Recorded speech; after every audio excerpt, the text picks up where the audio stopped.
అయితే సామెతలు 18వ అధ్యాయము 21వ వచనం ఒకసారి చూసుకుందాం. 18:21 ఎంతమ్మా? జీవ మరణములు నాలిక వశమై ఉన్నవి, దాని యందు చదవండి, దాని ఫలము తిందురు. ప్రార్థన చేసుకున్నాం. ప్రేమగల తండ్రి, దయగల యేసయ్య, వేలాది కోట్ల వందనాలు, స్తుతులు, స్తోత్రాలు చెల్లించుకుంటాను తండ్రి. నా ప్రార్థన వినండి, ఆలకించండి తండ్రి. ఈరోజు నాలుక గురించి ధ్యానించుండగా మీరే మాతో మాట్లాడమని యేసు నామమున అడుగుచున్నాం తండ్రి. హల్లెలూయా. పోయిన వారం ఏం చెప్పాను గుర్తుందా? రికార్డు కాలేదు సరిగ్గా. ఏం చెప్పాను? రెండు తలంపులతో ఉండకూడదు. హల్లెలూయా. దేవునికి మహిమ కలుగును గాక. రెండు తలంపులతో జీవించకూడదని నేను చెప్పాను. హల్లెలూయా. అవునా కదా? రెండు తలంపులతో జీవించకూడదు. ఎంతకాలము దేవునికి దూరముగా ఉంటారని మాట్లాడుతున్నాం. చాలా మంది క్రైస్తవులు ఉన్నట్టుగానే ఉంటున్నారు కానీ, ఇక్కడ ఉంటున్నారు కానీ ఆయనకు దూరముగా ఉంటున్నారు దేవునికి. అవునా కదా? అయితే ఈరోజు ఏం మాట్లాడుకున్నామంటే నాలుక. ఏం మాట్లాడుకున్నాం? నాలుక. ఈ నాలుక నాట చాలా విధాలుగా దీన్ని చెప్పుకోవచ్చు. కొద్దిమంది ఏంటంటే చాలా మంది అంటారు నరం లేని నాలుక ఏదైనా చేస్తారు బాబు అంటారు. అవునా కదా? కొంతమంది అంటారు రాజ్యాలు కూర్చడానికి కానీ, రాజ్యాలు నిలబెట్టడానికి కానీ, అన్నిటికీ కానీ నాలుకకు పవర్ ఉన్నదా లేదా? అయితే దేవుడు కూడా ఒక మాట చెప్తున్నాడు. ఏంటంటే జీవ మరణములు. ఏమిటి? నీవు జీవించాలన్నా, నీవు మరణించాలన్నా నీ జీవము ఎవరి వశం ఉన్నదంట? మంచిగా వినాలా. నీ వశంలోనే ఉన్నాయి. హల్లెలూయా, హల్లెలూయా. చిన్న ఎగ్జాంపుల్ చెప్తా నేను. ఒక చిన్న ఎగ్జాంపుల్ చెప్తా. మన పూర్వీకులు గుర్తుపెట్టుకోండి. ఎగ్జాంపుల్, లచ్చ వల్ల తాతను చూసుకున్నాం. నాన్నని కాదు, తాత వాళ్ళు చూసుకుంటే వాళ్ళు దాదాపు ఒక 100 సంవత్సరాలు బ్రతికారు. ఎన్ని సంవత్సరాలు బ్రతికారు? 100 బ్రతికిన వాళ్ళు ఉన్నారు, 120 బ్రతికిన వాళ్ళు. లాస్ట్కి అంతకంటే ఎక్కువ అంటే మనకు తెలియదు. బైబిల్ అయితే 120, అంతకంటే ఎక్కువ కూడా బ్రతకచ్చు. 960 కూడా పాత నిబంధనలు బ్రతికిన వాళ్ళు ఉన్నారు. అయితే వాళ్ళు ఎందుకు అంతగా బ్రతికారంటే వారికి ఇతరులతోని ఎక్కువ కనెక్షన్ లేదు. ఏం లేదు? ఎక్కువ కనెక్షన్ లేకపోవడానికి కారణం ఏంటంటే ప్రతి వారిని ప్రేమించడం మొదలుపెట్టింది. ఏం చేసిందో? ప్రేమనే వాళ్ళకు ఉన్నది. ఏంటంటే మొత్తం ప్రేమ అనురాగాలు మాత్రం తప్పితే ఇంకా వేరే ఏం లేదు. అవునా కదా? అర్థమైనా? ప్రేమ అనురాగాలు తప్పితే ఇంకా వేరే వారికి ఉండకపోయేది. వాళ్ళు ఎవరిని ప్రేమ ఉండేది, ఎవరిని తిట్టుకోకపోయేది, కొట్టుకోకపోయేది. అందరూ కలిసి ఒక కుటుంబంగా, ఒక ఫ్యామిలీగా, ఎవరికైనా ఏదైనా జరుగుతా అయ్యో ఇట్లా జరిగిందా, దేవుడు ఇలా చేశాడా అని బాధపడకుండా వాళ్ళు దానికి పరిష్కారం ఎత్తుకునేవారు. ఏం చేసుకునేవారు? కానీ వారి నోటి నుండి శాపనార్థమైన మాటలు రాలేదు. ఇక మా తాత నుండి నేను చెప్తున్నప్పుడు ఇప్పుడు పెద్ద చేయగలుగుతాం. ఇప్పుడు ఆ 3 తరాలు వెనకకు పోయినాం. ఇప్పుడు 3 తరాలు ముందుకు వద్దాం. ఇక మా తాత నుండి ఇక ఇష్టం వచ్చినట్టుగా మాట్లాడడమే, ఇష్టానుసారంగా జీవించడమే. ఇంకా రానైతే ఇక ఇష్టం ఉన్నది. ఇక ఓతరులు అంటే ఒకరి మీద ఓర్చడం లేదు, ఒకరితో మాట్లాడడం లేదు, ఏం లేదు. అయితే అందుకనే దీన్ని భూత భౌత వర్తమానాన్ని తెలియపరిచే ఈ బైబిల్ ఏమని చెప్పిందంటే జీవ మరణములు. ఏంటంట? నీ నోటి నుండి ఎప్పుడైతే నీతి మాటలు వస్తాయో, నీ నోటి నుండి ఎప్పుడైతే జీవపు మాటలు వస్తాయో అప్పుడు నీకు ఆటోమేటిక్ ఆయుష్ కూడా పెరుగుతుంది. నీలో ఏ కుళ్ళు ఉండదు, ఏ కుతంత్రం ఉండదు, ఇతరులను ప్రేమించే మనస్తత్వం ఉంటుంది, ఇతరులతో కలుపుకోబోయే సత్వం ఉంటుంది. కనుక నీకు ఆటోమేటిక్గా మంచి ఆరోగ్యం ఉంటుంది. హల్లెలూయా. అందుకే నేను డాక్టర్ దగ్గరికి వెళ్ళిపోతున్నా అంటే ఎక్కువగా ఆలోచించకయ్యా. ఏమంటారు? ఎక్కువ ఆలోచిస్తే ఈ ఎక్కడ లేనంత కుళ్ళంతా మనలో ఉండే కడుపులో నుండి ఆలోచనలు వస్తుంటాయి ఆటోమేటిక్గా. అవునా కదా? వస్తాయా రావా? నిలబడతాయి. వస్తాయా కదా? కనుక ఈ నాలుకలాట చాలా పవర్ ఉంది. ఏముంది? పవర్ ఉంది. ఎందుకు పవర్ ఉంది అంటే దేవుడు ఏం చేశాడంటే నోటి మాటతోనే సృష్టించాడు. దేంతో సృష్టించాడు? నోటి మాటతోని కలుగును గాక. అలా అర్థమైందా? కలుగును గాక అన్నాడు. ఆ మాట కొన్నప్పుడు అదే పవర్ ఏంటి అర్థమవుతుందా? అదే పవర్ నీకు నాకు ఇచ్చాడు. ఎందుకు ఇచ్చాడు అంటాడు? అర్థమైందా? మన పోలిక చొప్పున. ఎవరి పోలిక? దేవుని పోలిక చొప్పున నరుణ్ణి సృజించిండు కాబట్టి ఆయనకున్న పవరు నీలో ఉంది. అర్థమైందా? ఉందా లేదా? ఏదో మీకు మీరే ఉందా లేదా అన్నట్టు కంగారుగా పడకండి. అర్థమైందా నేను చెప్పింది? విన్నారా? దేవుని పోలికలో నీవు ఉంటే, అర్థమవుతుందా? ఎవరు? నీవు. దేవుని పోలికలో నీవుంటే నీ నోటికి పవర్ ఉంది. నమ్ముతున్నావా? నమ్మట్లేదా? నమ్మిన వారు ఒకసారి గట్టి హల్లెలూయా చెప్పండి. హల్లెలూయా. నీవు దేవుని పోలికలో ఉన్నావు గనుక జీవ మరణములు నీ వశమై ఉన్నది. హల్లెలూయా. ఎవరికో తెలియదు. ఇంతకుముందు సహోదరి చెప్పింది, మనకు మంచి సాక్ష్యం చెప్పింది. మా అమ్మమ్మకు మంచి ఆరోగ్యమే. ఏముంది ఆమెలో? కపటము లేనిది. చిన్నపిల్లలను ఆటంకపరచకండి, నా యుద్ధకు తీసుకురండి. ఆటంకపరచదు వారిని పరలోక రాజ్యం. ఎందుకంటే వారికి ఏమి తెలియదు. వాళ్ళకు ఏది వచ్చే వరకు ఏది మంచిదో ఏది చెడో తెలియదు. తల్లిదండ్రులు ఏ విధంగా పెంచుతారో పిల్లలు ఆ విధంగా పెరుగుతుంటా అంటారు. ఒక సేవకుడు ఏ విధంగా తన సంఘము శిష్యులను పెంచుతాడో ఆ విధంగా తయారవుతుంటా అంటారు. అవునా కదా? వేరే విధంగా తయారు కావాలంటే వారు ఏం చేస్తారంటే 10 దిక్కుల సాహసంలో వెళ్తున్నారు కాబట్టి 10 దిక్కులుగా తయారవుతారు. హల్లెలూయా. దీనికి ఒక మంచి ఎగ్జాంపుల్ కూడా చెప్తా. అర్థమైందా? చెప్పరా? స్థిరత్వం లేకుండా తిరిగే వారిని చూడు, ఒక స్థిరంగా తిరిగిన వారిని చూడు. అర్థమైందా? అంటే ఏ విధంగా చెప్పాలి? ఎవరు బాధపడనంటే ఒక మాట చెప్తాను. తల్లిదండ్రులు ఉన్న పిల్లలను చూడండి, తల్లిదండ్రులు లేని పిల్లలను చూడండి. ఎలా ఉంటారు? కొంచెమన్నా తేడా కనబడుతుందా? కనబడదా? ఎందుకంటే వారికి చెప్పేవాళ్ళు ఎవరు లేరు. వారిని చూసి అందరూ బాధపడుతుంటారు కానీ చెప్పేవారు ఉండరు. కొద్దిమంది దగ్గర తీసుకొని తల్లిలా లాలించి ఒక స్థానంలో పెట్టాలని వాళ్ళకి చెప్తున్నారు.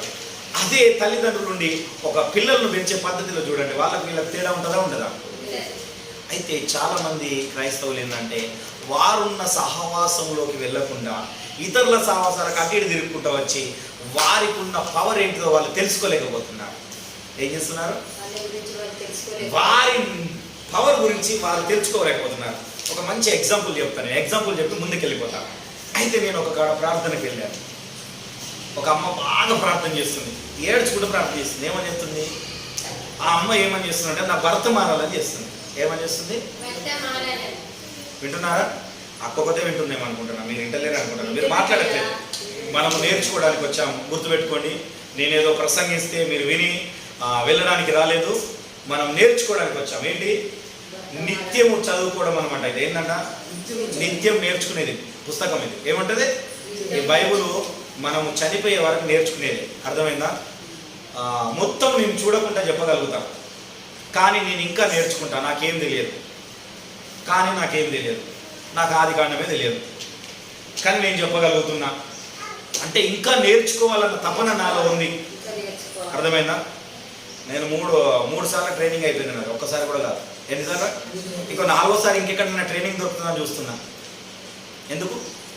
నేర్చుకోవాలన్న తపన నాలో ఉంది కనుక మనం కూడా నేర్చుకోవాలన్న తపన ఉండాలి.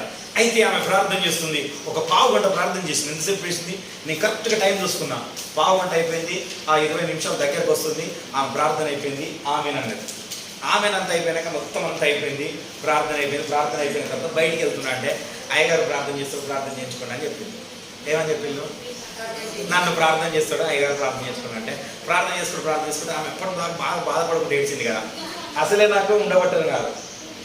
ఈ ఏందమ్మా నీ బాధ, ఎందుకు ఏడుస్తున్నావు అయ్యా అమ్మ? అసలు ఎంతగానో బాధపడుతుంది, ఎందుకు ఏడుస్తున్నావు తల్లి? అసలు ఏమైంది చెప్పు, నేను ప్రార్థన చేస్తాను అన్న అంటే మా భర్త మారాలని ప్రార్థన చేసినాయి అన్నది. ఏమన్నది? ఎక్కడ జరిగింది కదా? అమ్మమ్మలో జరిగింది. చెప్తున్నా, నమ్మకుండా సంఘటన నా జీవితంలో జరిగింది చెప్తున్నా. అవునా, అయితే ప్రార్థన చేసి పోయేటప్పుడు ఉండబట్టలేక మరి ప్రార్థన చేసినా కదా అమ్మ మారుతాడా అని అడిగిన. ఏమని చెప్పిన? ఆమెకు 50 సంవత్సరాలు ఉంటుంది, మంచిగా చెప్తుంది, 50 ఉంటుంది. మారుతారా అమ్మ అని అన్న. ఇక చూసుకో, ఇక మొదలుపెట్టింది. ఎన్నిసార్లు నుండి వాడు ప్రార్థన చేస్తున్నాయా, వాడు అసలు మారడు, అసలు మారడంటే మారడు, రాడు, ఎప్పుడు తాగుతూనే ఉంటాడు, ఇంట్లోకి అసలు రూపాయి చల్లగుండా. ఇక నాకేం అర్థం కాలేదు. ఇంకొక మాట మాట్లాడితే తప్పుగా నేను వెళ్ళిపోడు. ఇక అప్పుడు నాకు అనిపించింది నువ్వు ఇప్పటిదాకా ప్రార్థన చేసింది ఏంటి? అర్థమైందా? మరి నువ్వు కోరుకునేది ఏంటి? మారడు అంటున్నావు, నువ్వు మారాలని ప్రార్థన చేస్తున్నావు, మారడని నువ్వు చెప్తున్నావు. ఈ రెండిట్లలో దేవుడు ఏది నెరవేర్చాలి? ఇప్పుడు చెప్పండి. ఇప్పుడు నువ్వు దేవుడికి చెప్తున్నావా, నువ్వు మనుషులకు చెప్తున్నావా? దేవుడికి నువ్వు ఏది నెరవేర్చాలని చెప్తున్నావు? రెండు నెరవేరుస్తాడు దేవుడు. ఒక్కొక్కసారి మంచిగా ఉంచుతాడు, ఒక్కొక్కసారి మంచిగా ఉండడు. గుర్తుపెట్టుకోండి. అర్థమైందా? జీవ మరణములో నీ నాలుక వశమై ఉన్నది. ఒకదాని నుండి నువ్వు స్థిరంగా నేనేం చెప్పాలనుకుంటున్నా అంటే, మాట కూడా ఒకటే స్థిరముగా ఉండాలి. ఏమని ఉండాలి? మారుతాడు, మారడు అంతే. నువ్వు మారడని చెప్తున్నావు, మారాలని ప్రార్థన చేస్తున్నావు. అంటే నువ్వు ఎవరిని అనుకుంటున్నావు? నువ్వు ఈ రెండిట్ల తలంపుల మధ్యలో ఉండి నువ్వు దేవుణ్ణి అవమానపరచాలని చూస్తున్నావు. అర్థమవుతుందా? నేను చెప్పేది నీకు అర్థమైందా? ఎవరిని అవమానపరచాలనుకుంటున్నావు? దేవుని మీద నిందేస్తున్నావు, ఆ చర్చికి వెళ్ళే పాస్టర్ మీద ఇంకో నిందేస్తున్నావు. అవునా కదా? బైబిల్ ఏం చెప్తుంది? బైబిల్లో ఉన్నది మనం చాలా పాటించాలి. ఇది ఒక సూత్రాలు అన్నమాట. ఒక్కొక్కటి తెలుసుకోవడానికి ఏమున్నాయంట? ఒకసారి చెప్పండి. జీవ మరణములు నాలుక వశమని, దాని యందు ప్రీతిపడువారు దాని ఫలమును తిందురు. ఏంటంట? దీని యందు ప్రీతి అంట. సంతోషకరమైన ఫలాన్ని నీకు లేకున్నా కానీ నాకు ఇది కలిగినది అని అది నువ్వు ఎప్పుడైతే విశ్వాసంతో నువ్వు ఫేత్తో చెప్తున్నావో అప్పుడు దాన్ని తింటావు. అవునా కదా? అంతేనా కదా? వాళ్ళు నైట్ అంతా శిశువులు ఏం చేసినాక నైట్ అంతా చేపలు పట్టడానికి ప్రయాసపడేది. ఏం చేసిండు? ఒక్కటి కూడా లేదు. నైట్ అంతా నిద్రపోయినప్పుడు నిద్రపోకుండా పట్టిందట. యేసుక్రీస్తు వారు వచ్చారు, పట్టండి అయ్యా అన్నాడు. ఉదయకాలం వచ్చి ఏమంటున్నాడు? నైట్ అంతా మేము శ్రమ పడినామయ్యా ప్రభు, మళ్ళీ ఏమిటయ్యా నీకేం పని లేదా? అర్థమైందా? నీకేం పని లేదా అనుకున్నారు. కానీ ఆయన చూస్తూనే ఉన్నాడు. అలానే ఆ మాట చెప్పి చూస్తున్నాడు అని కొంచెం లోపలికి వెళ్ళిన తర్వాత ఆయన చెయ్యి తీసి పెట్టాడు. ఏం చేశాడు? ఇప్పుడు ఆయన చెయ్యి పెట్టడానికి గల కారణం ఏంటంటే ఇప్పుడు నేను బోధించాను. అర్థమైందా? ఆయన చెయ్యి పెట్టాడు, పెట్టి ఇటువైపు అన్నాడు. అలా విస్తారమైన చేపలు పట్టేసిళ్ళు. వాళ్ళ ధోని కూడా నిండిపోతుంది. ఓ సీమోను రా, మాకు ఇంకొకటి కావాలి. అవునా కదా? నిలబడు. హల్లెలూయా. అయితే మాట గుర్తుపెట్టుకోండి. ఏంటిది? మాట ఆయన చెప్పాడు. ఆ మాటను వీళ్ళు విశ్వసించారు. నైట్ అంతా శ్రమ పడినారు. ఇన్నాళ్ళుగా నువ్వు శ్రమ పడినావేమో, మారుతాడో మారడో అన్న అనుకూలతలో ఉన్నావు, నీ జీవితం మారుతుందో మారదో అన్న దానిలో ఉన్నావో అంటే నీ నాలుకకున్న పవర్ నీకు ఇన్ని రోజులు తెలియదు. హల్లెలూయా. ఏం తెలియదు? నీ నాలుకకున్న పవర్ నీకు తెలియదు. అర్థమైందా? చాలా మంది ఈ పవర్ గురించి తెలియక క్రైస్తవులే పక్కదారి నొక్కుతున్నారు. ఏం చెప్తారు ఎవరికైనా? అర్థమైందా? ఏం చెప్తారంటే అక్కడికి పోతే ఏమన్నా జరుగుతుందేమో, అక్కడికి వేస్తే ఏమన్నా జరుగుతుందేమో, ఒక్కసారి ఒక తాడు కట్టించుకున్నాం. హల్లెలూయా.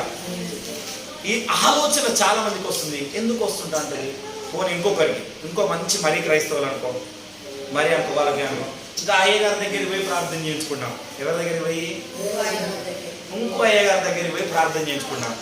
నాకు ఆ మధ్యలో చెప్పేది మా సుధాకర్ చెప్పేది, అక్కడ అయితే హైదరాబాద్ ఉన్నట్టు బాగా ప్రార్థన చేస్తాను, బాగా సుస్థం జరుగుతుందట. అక్కడికి తీసుకోపోతానంటే వీళ్ళు అత్తలేరయ్యా అని చెప్పేది. నాకు ఏమని చెప్పేది? ఆయన విశ్వాసం ఎక్కడ ఉన్నది? హైదరాబాద్లో ఉన్నది. నీ విశ్వాసం ఇక్కడ లేదు. ఎక్కడ లేదు అంటే ఇక్కడ సరి అయినది లేదు. అప్పుడు నేను ఒకటే మాట అన్నా, ఒక్కసారి నా దగ్గర తీసుకురా. ఏమని చెప్పినా? ఎందుకు చెప్పినా అంటే ఆయనకు తెలియదు. నా నోటిలో ఉన్న పవర్ ఆయనకు తెలియదు, ఆయన నోటిలో ఉన్న పవర్ ఆయనకు తెలియదు. కానీ దేవుడు ఏం చెప్తున్నాడు? ఆదికాండం మొదట్లో ఏమంటున్నాడు? మన పోలిక చొప్పున అన్నాడా లేదా? ఒకసారి చదవండి, 1 చూడండి, చదవండి త్వరగా.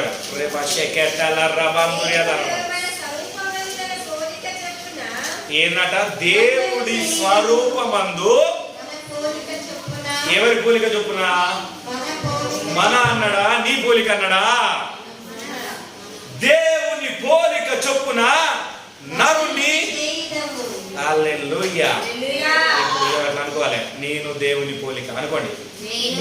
ఇలా పెట్టుకోండి, ఇలా పెట్టుకొని అందరూ అనుకోవాలి. కుడి చేయి పెట్టుకోవాలి, గుండె మీద చేయి పెట్టుకోండి. నేను దేవుని పోలిక.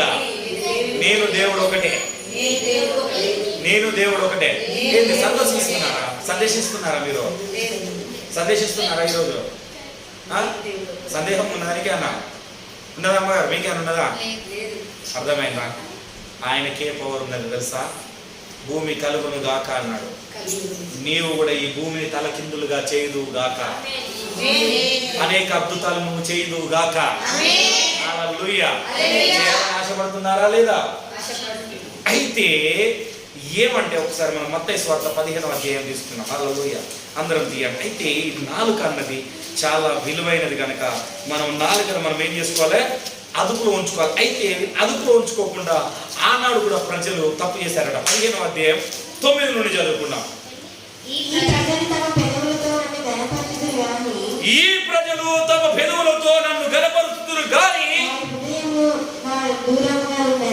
వారి హృదయము నాకు దూరముగా ఉన్నది. మనుషులు కల్పించిన పద్ధతులు దైవోపదేశములను బోధించుచు చాలా పండి వారు నన్ను వ్యర్థముగా ఆరాధిస్తున్నారు. ఏ విధంగా? అర్థమైందా? బైబిల్ చెప్తుందా? ఇప్పుడు అర్థమైందా? సహకరణ ఇల్లుడు అర్థమైందా? అప్పుడు నేను చెప్పిందా ఏనంట? ఈ ప్రజలు పెదాలతో, దేనితో? రాగానే ఆదివారం వస్తేనే దేవుడు గుర్తొస్తాడు, మిగిలిన వారంలో అసలే గుర్తురాడు. ఏం రాడు? మొన్న పోయిన గురువారం నాడు చాలా ప్రాపస్యలు చెప్పిన నేను. హల్లెలూయా. ఏం చెప్పాను? చాలా చెప్పానా లేదన్న? దేవుడు ఇంకొకరు నాకు తెలిసిన వారు ఎవరో కానీ గర్భఫలం కూడా దేవుడు తెలుస్తున్నాడు. వాళ్ళట హాస్పిటల్ చుట్టూ తిరుగుతున్నారు. నాకు ఆ దేవుడు చూపించాడు ఒక ఇంజక్షను. ఆ ఇంజక్షన్ వేయడాన్ని నేను చూసినాను. 1 కాదు 2 కావాలని తిరుగుతున్నారు వాళ్ళు. హల్లెలూయా. 1+1 కావాలనుకుంటున్నారు, 1 కావాలని తిరుగుతున్నారు. ఆ విషయాన్ని కూడా దేవుడు గర్భఫలం గురించి కూడా ఎవరికో చూపిస్తున్నాడు. వాళ్ళు బాగా తిరుగుతున్నారని నేను చెప్పానా? కొర్నేలు కిరణ్ అన్న ఉన్నాడు. చెప్పానా లేదా? గుర్తుపెట్టుకోండి. అయితే విజ్ఞాపన ప్రార్థనలో చాలా ప్రాముఖ్యమైనది, గుర్తుపెట్టుకోండి. మీరు దగ్గర ఉండి కూడా రావట్లేదు కానీ గురువారం నాడు 7 గంటలకు స్టార్ట్ అవుతుంది. 6 గంటలకు అని చెప్పినా కానీ నేను రావడానికి 7 అవుతుంది, 6:30, 7 అవుతుంది. 40 నిమిషాల నుండి 1 అవర్, ఒక్కొక్కసారి 1 అవర్ అవుతుంది, ఒక్కొక్కసారి 40 నిమిషాలు కంప్లీట్ చేస్తున్నాం. మీకు ఎప్పుడన్నా సమయం ఉంటే ప్రతి గురువారం సాయంత్రం కూడా రండి, ఓకేనా? ఆ రోజు చాలా ప్రాపస్యలు కూడా విడుదల అవుతుంది. అయితే ఇక్కడ ఏం చేస్తున్నారంటే పెదాలతో గణపరుస్తున్నారు. ఏం చేస్తున్నారు? ఆదివారం పూట వస్తున్నారు, గణపరుస్తున్నారు. తర్వాత మనుషులు కల్పించిన, ఎవరు కల్పించినాయి? ఆ మనుషులు కల్పించినవి అవి దేవుడు కల్పించినవి అని చెప్తున్నారట. ఏమని చెప్తున్నారు? ఈ 21 నాడు ఆన్లైన్ ప్రేయర్ ఉంది కదా, ప్రార్థనకు రాకుండా దేవుడు కల్పించిన ఎంతమంది చేస్తారో నేను చెప్తా. ఈ వాక్యం వాళ్ళకి వాడుతుంది. హల్లెలూయా. భూత భావుత వర్తమానం అంది కలుగుతుంది. 21 మంగళవారం నాడు ఆన్లైన్ ప్రేయర్ ఉంది. వాక్యంలోనే గుర్తు చేస్తున్నాను మీకు అందరినీ. అయితే వీళ్ళు ఏం చేస్తున్నారంటే ఇవి చేస్తున్నారని యెషయా మిమ్మును గూర్చి ప్రవచించిన మాట సరే అని వారితో చెప్పాను. ఏం చెప్తున్నాడు? యేసుక్రీస్తు యుద్ధకు వచ్చినప్పుడు సమరయ యెరూషలేములో శాస్త్రులతో పరిచర్యలతో ఈయన అప్పటి మాటను గుర్తు చేస్తున్నాడు. ఎవరితో? యెషయా ప్రవక్త చెప్పిన మాట. మరి ఆ ప్రవక్త చెప్పాడు అదేనా? యెషయా 29వ అధ్యాయం 13వ వచనంలో ఉంటుంది. చెప్పాడా లేదా? ఒకసారి చూడండి. 29:13 ఒకసారి తీయండి, బైబిల్ తీయండి, త్వరగా కాదు. 29:13 యెషయా చెప్పాడా లేదా? మరి యేసు ప్రభు వారు యెషయా చెప్పిన ప్రవక్త గురించి గుర్తు చేస్తున్నారు. ఈ ప్రజలు నోటి మాటలతో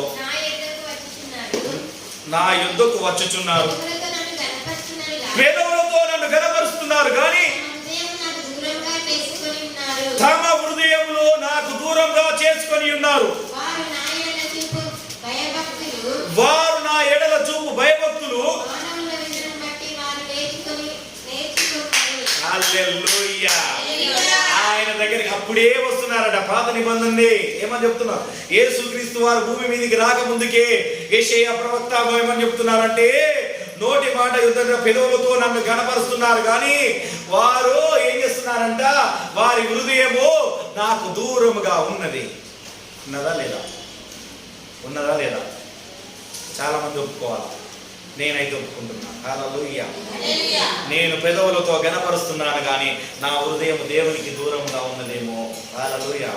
దాన్ని బట్టి నేను ఆయన యుద్ధతో ఒప్పుకుంటున్నాను, పశ్చాత్తాపపడుతున్నాను. ఆ హృదయం నీలో కలగాలి. హల్లెలూయా. అదే విషయాన్ని గుర్తు చేస్తున్నాడు.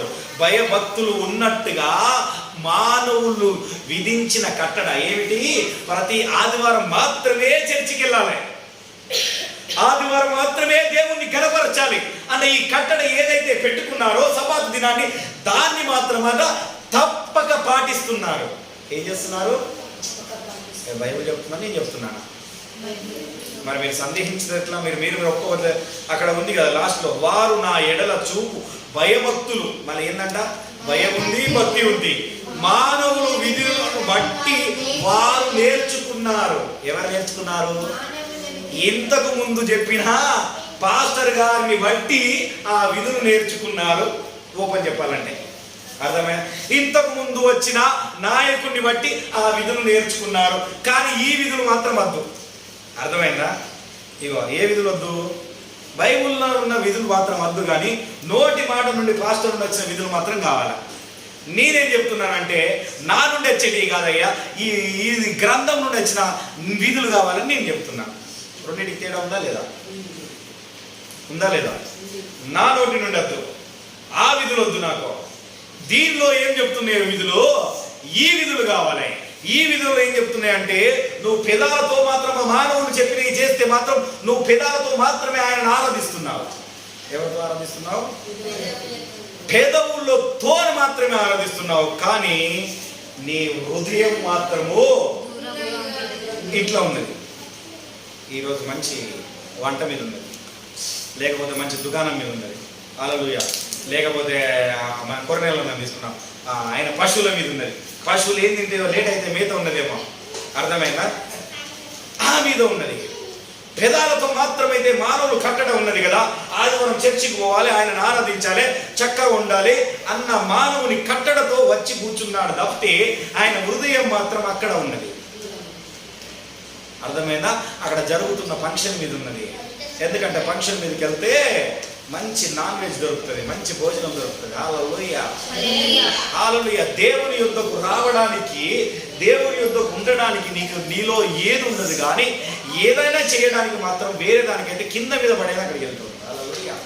దేవుని యొద్దకు రమ్మంటే రావు. హల్లెలూయా. అలాంటి జీవితాల్లో మనం జీవిస్తున్నామంటే ఇది మానవుడి కట్టడ. ఎవరి కట్టడ? ఇది మానవుడి కట్టడ. అందుకనే ప్రభువుల వారు మరీ గుర్తు చేస్తున్నాడు. మత్తయి సువార్తలోకి రండి, మళ్ళీ అక్కడికి రండి. ప్రభువుల వారు ఏం గుర్తు చేస్తున్నారు అక్కడ ఉందా? అని యెషయా మిమ్మును గూర్చి ప్రవచించిన మాట సరే అని వారితో చెప్పెను. ఇంకోటి చదువు 10 నుండి. జన సమూహమును పిలిచి మీరు విని గ్రహించుడి. ఇప్పుడైతే నేను మిమ్మల్ని పిలిచి చెప్తున్నా, ఈ ఆదివారం సమయంలో మిమ్మల్ని పిలిచి నేను చెప్తున్నా, ఇది మీరు ఇప్పుడు గ్రహించండి. ఇది ఇప్పుడు గ్రహించాలి. నీ నాలుకకున్న పవర్ ఏమిటో, నీ హృదయంలో ఉన్న పవర్ ఏమిటో నీవు ఇప్పుడు గ్రహించాలి. ఇన్నాళ్ళు నువ్వు మనుషులు చెప్పినట్టు చేసినావు, మనుషుల విధంగా నడుచుకున్నావు, కానీ ఇప్పుడు బైబిల్ విధంగా నడుచుకోవడం నేర్చుకో. ఏ విధంగా నడుచుకోవడం నేర్చుకోవాలా? బైబిల్ పట్టుకుని వచ్చినట్టు కాదు, సంకల పెట్టుకొని దాని విధంగా నడుచుకోవడం ఇప్పుడు నేర్చుకో. చదువు 11 చదవాలి.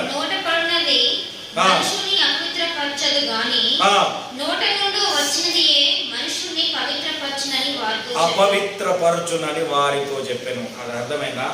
నోట్లు ఏమన్నా నువ్వు తిన్నావు అనుకో, ఒకవేళ తెలిసో తినక తిన్నావు అనుకో, అదైతే నిన్ను అపవిత్రపరచదట. తెలియక నువ్వు తిన్నావు కానీ నీ నోటి నుండి వచ్చే మాట ఉంటుంది చూసావా, ఏముంటుంది? ఈ నోటి మాట. ఈ మాట నువ్వు ఎప్పుడైతే వదిలేసినావు అనుకో, ఒక చెడుది ఏంటిది, ఒక చెడు విషయాన్ని నువ్వు వదిలేసినావు అనుకో, నువ్వు గట్లనే ఉండవురా మారవు అన్నావు అనుకో, అది నిన్ను ఏం చేస్తుందట, అపవిత్రపరుస్తుంది. నువ్వు ఎలాంటి వాడివైనా నువ్వు మారుతావు. అర్థమైందా? నువ్వు ఎలాంటి వాడమైనా నువ్వు మారుతావు. దేవుడు నిన్ను ప్రేమిస్తున్నాడు. నోట్ల పడ్డది నిన్ను అపవిత్రపరచదయ్యా, నీ నోటి నుండి వచ్చే మాట ద్వారా అపవిత్రపరుస్తుంది. ఒకరి మీద ఒకరికి ఉంటాడు, ఒకరి మీద ఒకరికి ఉంటాడు. ఊరికే ఏముంటది అది, దాన్ని ఏం చేస్తుందంటే ఆ ఉండడం ఏంటంటే నువ్వు అపవిత్రపరచబడుతున్నావు. నీకెవరి మీదనైతే అలాంటి తలంపు ఉన్నదో, నీకెవరి మీదనైతే ఇలాంటి తలంపు ఉన్నదో, అప్పుడు ఏమవుతుందంటే నీ నోటి మాట అపవిత్రపరచబడుతుంది. హల్లెలూయా.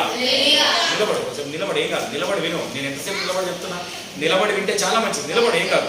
అయితే కనుక గుర్తుపెట్టుకొని, మన నాలుకకు అంత పవర్ ఉంది. హల్లెలూయా. మన మాటకంత పవర్ ఉంది. హల్లెలూయా. అవునా కదా?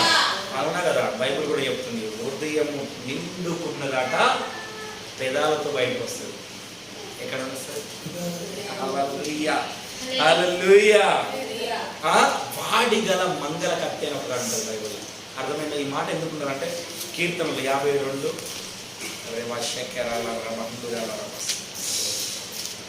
2-3 వచనాలు అనమాట. ఒకసారి కీర్తనలు తీయండి, 52 చూడండి, చదవండి ఒకసారి. నేను చెప్పిన మాట ఉందా లేదా చదవండి. 52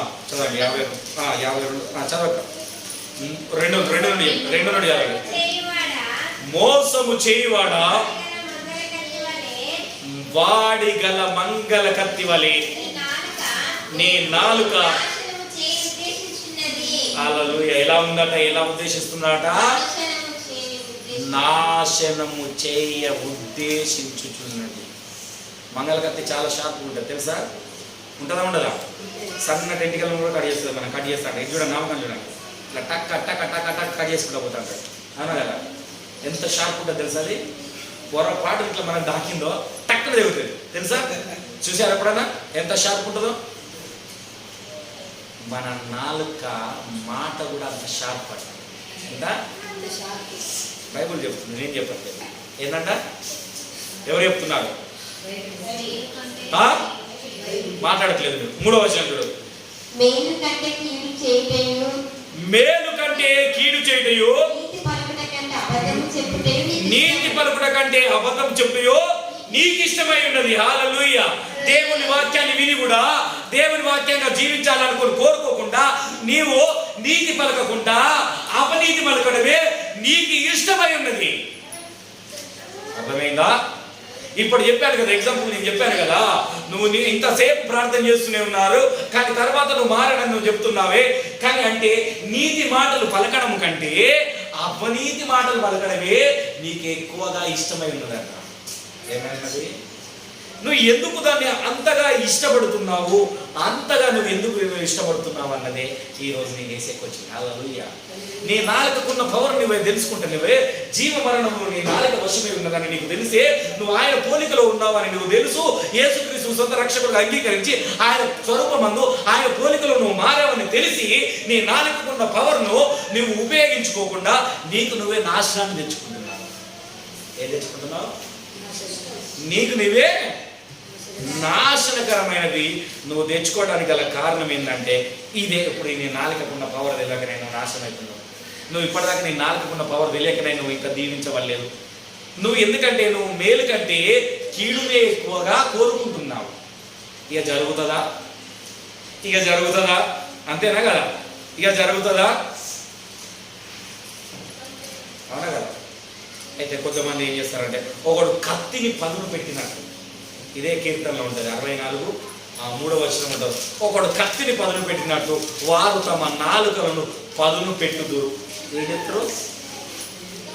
ఇక నోటి మీనే ఉంటాయి ఆ మాటలు. పొరపాటున నువ్వు ఇట్లాంటివి అన్నం అనుకో, లచ్చవ ఇట్లాంటిది అన్నం అనుకో, ఇక లచ్చవకి నోట్లో వస్తాయి ఇక మాటలు. ఇక ఎక్కడ వస్తాయి? నాలుక మీదే ఉంటాయి మాటలు. ఉంటాయా? ఉంటాయా? అవునా కదా? ఇక్కడ బైబిల్ ఏం చెప్తుంది? కత్తిని తెగలేదు అనుకో ఏం చెప్తాం? ఇట్లా నూరుతామా నూరమా? నూరుతామా నూరమా? ఎప్పుడన్నా నూరినా? ప్రకారం నూరినా? ఎప్పుడన్నా నూరినావా? ఈ మధ్యన మేకలకు మేకడానికి అన్న నూరుతాడు కదా మంచిగా, అవునా కదా? ఇట్లా నూరుడే ఎంత పదం చేస్తాం అయ్యేమా. అయితే చాలా మంది కట్ట ఈ మాటలు ఇలా నాలుక మీన్నే ఉంటాయంట. ఏదైనా ఉంటాయి ఉంటాయి మాటలు ఉంటాయి, పదును పెట్టినట్టుగానే ఉంటాయి కనుక పెసలాగా పిలవాడు ఉంటాయి కనుక మనం ఇలాంటి నాలుకల గురించి మనం జాగ్రత్తగా ఉండాలి. ఏముండాలి? కొంతమందికి కొన్ని విషయాలు తెలియగానే, దేవుడి గురించి కొన్ని విషయాలు తెలియగానే, సంఘంలోనే చెప్తున్నాను ఇప్పుడు ఈ ఒక్క మాట చెప్పి నేను ముగిస్తాయి కదా, ఎందుకంటే సమయం ఎక్కువైంది. నేను ఎగ్జాక్ట్లీ 12:30 అనుకున్నా, 12:30 దాటిపోతుంది కనుక ఇంకా ఉంది. కానీ నేను చెప్పేది అంటే సంఘంలో కూడా మనం మాట్లాడేటప్పుడు మన నాలుక మీద జీవ మరణములు ఉన్నాయి అన్నది జ్ఞాపకం చేసుకోవాలి. ఏం చేసుకోవాలా? యాకోబు పత్రిక 3వ అధ్యాయం ఒకసారి వింటాం. యాకోబు పత్రిక 3వ అధ్యాయం వింటాం. అందరు దిగండి. అయితే వీళ్ళు ఏం చేస్తారంటే మొదటి నుంచి చదవండి. నా సహోదరులారా, బోధకులమైన మనము మరి కఠినమైన తీర్పు పొందుమని తెలుసుకొని మీలో అనేకులు బోధకులు కాకునుడి. అనేక విషయంలో మనమందరము తప్పిపోవచ్చున్నాము. ఎవరైనాను మాట యందు తప్పని ఎడల అట్టివాడు లోపము లేని వాడే తన సర్వ శరీరమును స్వాధీనపరచుకోనగా. ఇక దీన్ని అంతా చదువుకుండకపోతే ముందు అంటే ఏం చెప్తానంటే నేను చెప్తున్నా 8 దాకా చదవాలి కానీ అయితే నేను చెప్తున్నా బట్ట. అయితే ఇది అంటే ఏముందంటే ఇక్కడ ఒక మంచి కథ ఉంటుంది. ఒక చిన్న అగ్గిపుల్ల అడవి మొత్తం తగలబడుతుంది. ఇది చూడండి, నమ్మకం చూడండి. చిన్న అగ్గిపుల్ల ఏం చేస్తుంది? అడవి మొత్తం తగలబెడుతుందా? నాలుక కూడా అలాంటిదేనంట. ఏంటంట? దీంట్లో బైబుల్లో ఉంటుంది. నాలుక కూడా అలాంటిదట. ఈ విషయం తెలిసి కూడా కొంతమంది కొన్ని విషయాలు తెలియగానే వాళ్ళు బోధకుడు కావాలని కోరుకుంటారు. ఏమని కోరుకుంటారు? బోధకులు కావాలని కొంతమందికి తెలియగానే, బైబుల్లో తెలియగానే, మాకు నేను 20 ఏళ్ళ నుండి నాకు 20 మంది కనుక పాస్టర్లు 50 మంది 100 మంది దగ్గర సంఘంలో ఉన్నా, నేను విన్నా, నేను ప్రార్థన చేసి అక్కడ కార్యం జరిగింది, నేనే బోధకునని చెప్పుకొని తిరిగే వాళ్ళు చాలామంది ఉన్నారు. వారికి కూడా చెప్తున్నాడు, మీ నాలుక మీ చిన్న అగ్గి పువ్వులు అయితే ఏ విధంగానైతే అడవిని మొత్తం తగలబెడుతుందో నీది కూడా అలా తగలబడుతుంది కనుక పనికి మాలినదిగా ఉంటున్నది కనుక పనికొచ్చే విధంగా పలకాలే. పనికొచ్చేది ఏంటితో నువ్వేమిటో నువ్వు తెలుసుకోవాలని ఈ 3వ అధ్యాయం వివరణ. నీవేమిటో తెలుసుకోవాలి. ఏమంటే దీని వివరణ ఏమిటి? నీవేమిటో అర్థమైందా? నీవెవరు? ఇప్పుడు చెప్పాను కదా, నీవెవరో నీవు తెలుసుకోవాలి. నువ్వు ఏమై ఉన్నావో నీవు తెలుసుకోవాలి. గుర్తుపెట్టుకోండి, చాలా ప్రాముఖ్యమైన విషయం. నీవు ఏమై ఉన్నావో, నీవు ఏమిటో నువ్వు తెలుసుకోవడమే చాలా ప్రాముఖ్యమైన విషయం. కనుక ఇక్కడ ఏం చెప్తున్నాడంటే, అందుకనే సామెతల్లో 18:21 ఏమన్నంటే, జీవ మరణం నుండి నాలుక వశమే. కనుక నువ్వు ఎక్కడ ఏది మాట్లాడాలనుకుంటున్నావు, నీవు ఏమి ప్రార్థన చేయాలనుకుంటున్నావు, నువ్వు దేని గురించి ప్రార్థన చేయాలనుకుంటున్నావు, నువ్వు నిరాశపడి ప్రార్థన చేయాలనుకుంటున్నావా, నిస్పృహతో ప్రార్థన చేస్తున్నావా, నీ దగ్గరనే ఉన్నది. అర్థమైందా? ఏముంది? జరగదు అక్కడ జరుగుతుంది అంటే అది అక్కడనే జరుగుతుంది. లేదు ఇక్కడ జరుగుతుంది అంటే ఇక్కడనే జరుగుతుంది. లేదు ఇప్పుడే జరుగుతుంది అంటే ఇప్పుడే జరుగుతుంది. అర్థమైందా? మాట మాత్రం సెలవిస్తే ఆ కార్యము జరగడానికి, ఆయన చేయడానికి ఆసిద్ధంగా ఉన్నాడు. కానీ నీవేమో నీవు తెలుసుకోవడం లేకపోవడమే ఈ తప్పు. ఏంటంట? ఇప్పుడు మనం ఏందన్నది ఏమిటో అన్నది నువ్వు తెలుసుకోకుండానే నువ్వు బాధకు లోనవుతున్నావు, నువ్వు ఇరుకుకు లోనవుతున్నావు, నువ్వు ఇబ్బందులకు లోనడుతున్నావు. అంటే నీవు ఏమిటో నీవు తెలుసుకోవద్దు. ఏం చెప్తున్నావు అంటే పాముల వలె ఉంటున్నావు. ఏ విధంగా ఉంటున్నావు తెలుసా? పాము ఎట్లుంటావు? కీర్తనలు 140 ఒకసారి 3 చూద్దాం. 140 కీర్తనలు 140 తీసారా? 143వ వచనం చూడండి. ఏం చెప్తారు? పాము ఏం చెప్తారు ఎరికేనా? అసలు ఒక్క క్షణం కూడా నాలుగు కొడుకోకుండా ఉంటుంది తెలుసా? ఎప్పుడైనా చూసారా లేదా? ఊకే అంట అర్థమైనా? అయ్యో టీవీలలో కానీ లేదా మన ఇళ్ళల్లో కానీ ఊకే ఇట్లా అంట చూడలేదు ఎప్పుడు. మనం కూడా ఆ దానిలాగానే మన నోట్లో కూడా అత్తండి అట. వారి పెదవుల కింద విష సర్పం ఉన్నది ఇక్కడ బైబిల్ చెప్తుంది. ఎవరి కింద? మన పెదవుల కింద ఏమన్నదట? విష సర్పం ఉంది. నీ మనసులో ఒకటి ఉంటుంది, నీ బయటికి ఇంకోటి. అర్థమైందా? నీ పెదవుల కింద విష సర్పాన్ని నువ్వు పెట్టుకొని, నాన్న ఇది వినాలి పిల్లలు, నీ పెదాల కింద విష సర్పాన్ని పెట్టుకొని నువ్వు బయటికి మాత్రం ఆయనను గణపరుస్తున్నావు. అదేగా యెషయా. మళ్ళీ ఒకసారి అండి, యెషయా 29:13 ఏం చెప్తున్నాడు? పెదాలతో గణపరుస్తున్నారే. ఏమంట? పెదాలతో గణపడుతున్నావే, కానీ నీ పెదాల వెనుక విష సర్పం ఉన్నది. ఆ కీర్తనకారుడు చెప్తున్నాడు, నీ కింద లోపల విషం ఉన్నది, కానీ బయటికి చూడ మాత్రము ఈ గొర్రెల కింద జరిగింది, అయ్యో బాగానే జరిగింది, అయ్యో పాపం బాధ, కానీ వెనక మాత్రం ఇట్లా జరగాలి, ఊరికి ఇలా చెప్తాడు అని నీ మనసులో ఉండేది. కానీ ముందుకు మాత్రం అయ్యో నీకు జరిగింది అయ్యా పాపం, మేము ప్రార్థన చేస్తలే, నేను ప్రార్థన చేస్తా మంచిగా ఉంటుందిలే. నిజం కాదు. క్రైస్తవుల జీవితమే అది. క్రైస్తవులు అంటే ఎవరో తెలుసుకోవట్లేదు. నీ పవర్ ఏంటో నువ్వు తెలుసుకోవట్లేదు. నీ మాటలో ఉన్న శక్తి ఏమిటో నువ్వు తెలుసుకోవట్క నువ్వు జీవిస్తున్నావే. తరతరములు అలానే పోతున్నాయి. ఎట్లా పోతున్నాయి? నీ తరతరములు అలానే పోతున్నాయి. ఎందుకంటే నీవెవరో తెలియపరచట్లేదు బోధకుడు. చాలా మంది తప్పుడు బోధలు వచ్చాయి, నీవేమిటో నీ మాట తెలియపరచట్లేదు. ఎందుకంటే ఆ బోధకుడు కిందనే ఉండాలని చూసుకుంటున్నారు, కానీ ఆయన లాగా పైన ఉండాలని చూసుకోవట్లేదు. ఎప్పుడు నా దగ్గరికి రా, నా దగ్గరికి రా, నా దగ్గర రా, నా దగ్గర రా. ఏం రా నీ దగ్గరికి? నీ పెదాల్లో మాత్రం ఏమున్నది? విష సర్పం పెట్టుకున్నావు, కానీ బయటికి మాత్రం దేవుడు మేలు చేస్తాడు, దేవుడు ఆశీర్వదిస్తాడు. అర్థమైందా? కొంచెం ఒక సామెత కూడా ఉంటుంది, కడుపులో లేని కౌగలించుకుంటూ వస్తుంది. అలా అంతేనా కదా? ఇక్కడ నుండి రావాలా? అవునా కదా? ఓ అన్నదమ్ములు ఉన్నారనుకో, ఆస్తి పంపకం జరిగిందనుకో, పొరపాటున పెద్దోడికో చిన్నోడికో కొంచెం ఎక్కువ పోయింది, ప్రేమతో పోయిందనుకో, అందరు ముందటనైతే సరతి మా అన్ననే కదా, మా తమ్ముడే కదా అంటాం. తర్వాత 2 రోజుల తర్వాత పోయి ఆ కోర్టుకు పోయి ఎక్కడ పోయి ఇంకో పెద్ద మనిషిని తీసుకొచ్చి వారికి ఎట్లా పోతుంది, నాకు కూడా కావాలి. ఇప్పుడు ఏం కావాలి? ఎప్పుడు తర్వాత? కానీ మనసులో మాత్రం ఉన్నది, అప్పుడు ఒప్పుకున్నది, తర్వాత నీ మనసు ఒప్పుకోవట్లేదు. మొదట ఒప్పుకున్నది, 4 రోజుల తర్వాత ఒప్పుకోవట్లేదు. అంటే నీకు 4 రోజుల తర్వాత మారు మనసు లేదు. అర్థమైందా? అర్థమైందా? అదే యెషయాకారుడు మరి మరి మరి చెప్తున్నాడు. ఏమంటున్నాడంటే, ఈ ప్రజలు నోట మాటలతో నా యొద్దకు వచ్చుచున్నారు, పెదవులతో నన్ను గణపరుస్తున్నారు, కానీ తమ హృదయము నాకు దూరముగా ఉన్నది.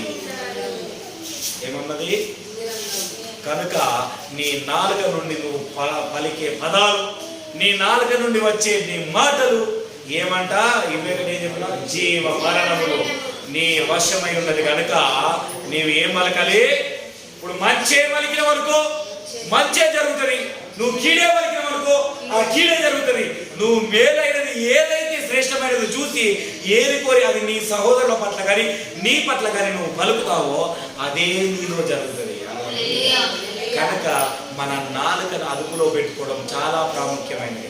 కనుక ఏం చేయాలంటే, నీ నాలుక జీవ మరణములు నీ వశమై ఉన్నది కనుక నీవు ఏం మాట్లాడాలి, ఏం మాట్లాడకూడదని ఈ కాంచెని ఆచి తోచి మాట్లాడాలి. ఏం చేయాలి?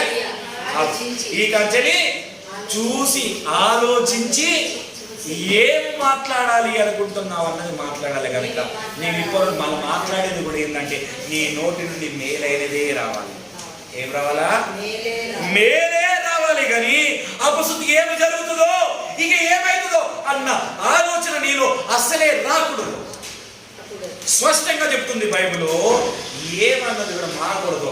అదే విషయాన్ని అంటే యేసుక్రీస్తు యేసుక్రీస్తు వారు వచ్చినప్పుడు కూడా అదే విధంగా ఉంటే యేసుక్రీస్తు వారు కూడా, అందుకనే యెషయా చెప్పినది నిజమే కదా, ఆ ప్రవక్తను మీకు నాకంటే ముందుగా పంపి చెప్పినా కదా, నిజమే కదా, ఇప్పటికైనా మారండి అయ్యా, నీ నాలుక మాటలు నీ వశంలో ఉన్నది, ఇప్పుడైనా నువ్వు మేలైనది కోరు, నీకు ఏది కావాలని అడుగు, కానీ నీ హృదయం నుండి అడుగు. ఎక్కడ అడుగు? హృదయం నుండి అడుగు. అది పొందుకుంటామా లేదా అన్న అపశకనంతో అడగకూడదు. ఏంటంటే అపనమ్మకంతో ఉండకూడదు. పూర్తిగా పొందుకున్నాము, నీ దగ్గర లేదు, ఇప్పుడు నీ జేబులో 100 రూపాయలు లేవు, నా దగ్గర 100 రూపాయలు ఉన్నాయి, దేవా నువ్వు ఇచ్చినావు, ఏమన్నా అప్పుడు ఇంత తప్పు అడిగినావు, అయ్యచ్చు, ఇవ్వలేదు ఉందని అనొచ్చు, నువ్వు ఎంతుంటే నీ దారిలో దొరకచ్చు. ఎందుకు? నువ్వు పొందుకున్నావని నువ్వు నమ్మినావు, నువ్వు గ్రహించావు కనుక. హల్లెలూయా. కనుక జీవ మరణం నీ నాలుక వశం ఉన్నాయి కనుక నీవు ఇప్పటి నుండి ఏ విధంగా జీవించాలనుకుంటున్నావో, ఏ విధంగా నువ్వు మాట్లాడాలనుకుంటున్నావో, ఏ విధంగా నువ్వు దేవునికి దగ్గరయ్యాలనుకుంటున్నావో, ఇతరుల గురించి నువ్వు ఏమని మాట్లాడాలనుకుంటున్నావో, ఆ మాటలట జీవ మరణంలో నీ వశమై ఉన్నది. హల్లెలూయా.